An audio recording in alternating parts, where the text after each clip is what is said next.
wanted to share another excerpt from this book. It's honestly a great resource, Complex Borderline Personality Disorder by Daniel J. Fox, PhD. He also has a YouTube channel that I highly, highly recommend checking out if you have BPD comorbidities.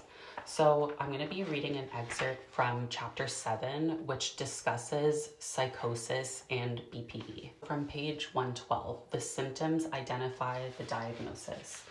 Let's unpack what led up Annalise qualifying for her diagnosis. Annalise has a high-stress job and continues to take on responsibilities. As her stress builds, her functioning decreases. She experiences anxiety, which exasperates because it's ignored. She then experiences a panic attack, which drives her to begin treatment, even though she's loosely engaged in the process and remains highly focused on her work and responsibilities. She starts therapy and learns anxiety management skills, but doesn't practice them due to feeling like she doesn't have the time. Her therapy sessions are only somewhat helpful as she gains benefit from talking about her anxiety and how to manage it, but its benefits are limited due to her not practicing outside of the session. Medication isn't prescribed for her anxiety because Annalise is concerned about the potential side effects of headaches, confusion, fatigue, and others. Not all anxiety requires medication, and Annalise has a right to decline it.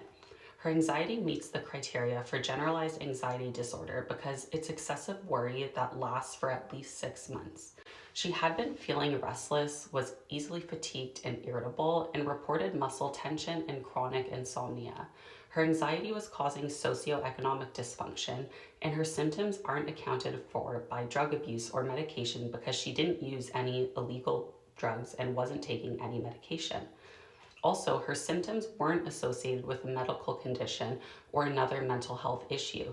Annalise's struggle to manage taking care of responsibilities and her own mental health may speak to you as you read her story.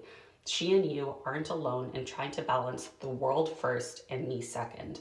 But as it did for Annalise, that approach increases the probability of symptoms worsening. Her anxiety symptoms exacerbate to the point where she has a brief psychotic episode, which is when Carmen called the sheriff to help.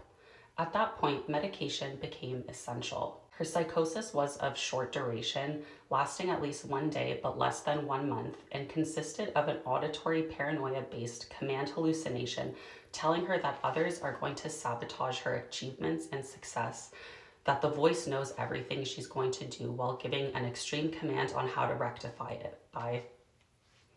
Her psychosis wasn't caused by another disorder like major depression, bipolar disorder, medication, or substance use. Her symptoms fit the criteria for brief psychotic disorder. Because it was the result of significant stressors and then remitted when treated, she was given the specifiers of with marked stressors and in full remission. Perhaps Annalise's anxiety doesn't seem that different from yours because as the pressure of the world increases, your responsibilities intensify and your self-neglect can become chronic. Anxiety often precedes and accompanies paranoia and psychosis and is a psychosis risk factor. This means that monitoring and controlling the impacts of anxiety are critical and that failure to do so can result in psychotic symptoms. Psychosis is certainly challenging enough, but things get even more so when BPD co-occurs. Psychosis and BPD. The link between psychotic symptoms and BPD is long-standing and inherent to its name. BPD is so named due to it once being believed that individuals with this disorder were on the border of psychosis. You won't be surprised to learn that psychotic symptoms such as auditory hallucinations significantly worsen functioning and treatment outcome of those with BPD. Hallucinations, a central component of brief psychotic disorder and other psychotic disorders, have been estimated to occur in 26 to 54% of individuals diagnosed with BPD. Delusions, another key component of psychotic disorders, have been estimated to occur in 17 to 29% of those with BPD. When your BPD is made up of paranoid fears, dissociation, or psychotic symptoms, the identification, treatment, and ability to care for yourself becomes much more challenging, and I can definitely relate to that. BPD is a complex disorder, and the addition of psychotic symptoms certainly add to it. Psychotic symptoms can manifest in a variety of ways.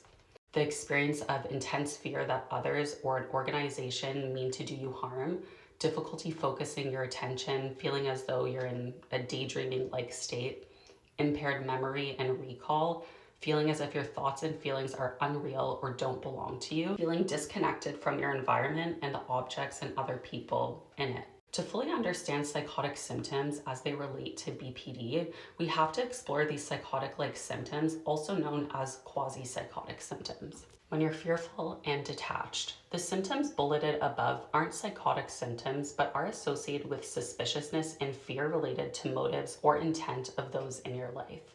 This may be a very common experience for you and one that tends to follow an anxiety-provoking experience that revolves around fatalistic beliefs of impending doom and abandonment. These thoughts and fears are typically unsubstantiated and attenuate when the stress-inducing situation subsides. Dissociation is also not a psychotic symptom, but a cognitive disturbance. It falls under the category of unusual perceptual experiences. Dissociation can be defined as a disrupted, non-psychotic thought disturbance that includes impaired attention, recurrent illusions, sensing the presence of a force or a person who isn't actually there, a daydreaming-like state, disturbance in memory, depersonalization, which is a state in which your thoughts and feelings seem unreal or not belonging to you, and derealization, feeling detached from your environment and the objects or other people in it. Dissociation is often seen as a defense mechanism designed to protect yourself from overwhelming emotions and memories related to traumatic events. Research has shown that individuals with BPD have higher rates of dissociation compared to those with other mental health disorders, except obviously dissociative identity disorder or post-traumatic stress disorder. These symptoms are often misconstrued and confused with psychosis and quasi-psychotic symptoms. I will get more into that next time. I really hope that this excerpt was really helpful, as it definitely opened up my eyes about BPD and psychosis and how frequently I've gone within my life through these micro episodes, and it's such a confusing, scary experience for not only those around you, but obviously as the one experiencing all of these things. And it brings a lot of clarity, and I'm definitely going to be reading more from that chapter because it is quite enlightening and, makes us feel not so crazy. So I hope that helps.